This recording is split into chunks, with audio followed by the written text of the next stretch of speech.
And we'd like you to keep on adding your comments on our question of the day that we posted a few minutes ago. But of course, for the ones listening to us on Radio 96.3, you might have not interacted with the question. This is, would you join a Gen Z-led political party? It's as simple as that. Would you join a Gen Z-led political party? This has been inspired. The story is making the headlines. That is, Gen Z waves sparks rush to reserve names at registrars. And it seems that during the protests, as some were picketing and protesting, some were busy knocking doors at the registrar's office. Yes. And they were told, no, you can't just call it Gen Z party or something like that. Yeah. Has to come with national symbol, a name that inspires, national cohesion and so on and so forth. But the registrar said she received over 20 applications for parties starting with the name Gen Z. So you're right, as others were picketing, others were seeing an opportunity for the 2027 general elections. But is that something you would join, aside from the, modalities of, the name needs this and that and that and that?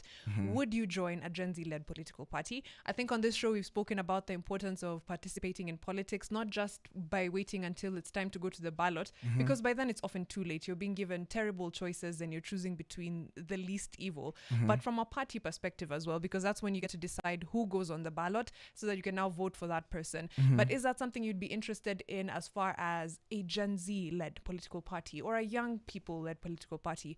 We have plenty of parties that have a little representation here and there, but for the most part, mukiangalia the leadership or the executive committees of most parties, average age has to be above 60 for most of them, right? And then when you look at the membership, again, a lot of people are not members of any political party, and if they are, it's not by choice. Last election, what all wanajipata at you've been registered to so and so political party, and you don't remember ever going to write down your name and give your ID and give your details. And it was actually profiling. So for example, if your name was Wafula, you'd definitely be in Ford Kenya or you'd be in ODM. If your name was Mutua, you'd find yourself in Waiva. Ungejikuta kwa party huko ndani. If your name was maybe Mwangi or Njeri, either NAC Kenya or you'd find yourself in Jubilee. And up there was URP before UDA. So during that period, you definitely find your name registered. If you're Kipto, Ama Chepto, you definitely find yourself in URP. And also people from maybe probably up north, Marsabit, Naizo areas, Isiolo. And it begs the question, hii story yenye wanasema kwa registrar, national unity. Are there other factors that come to play?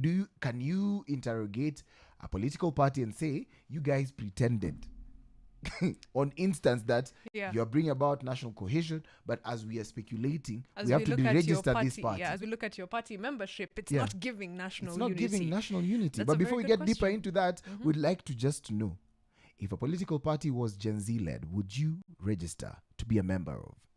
Talk to us. Easy as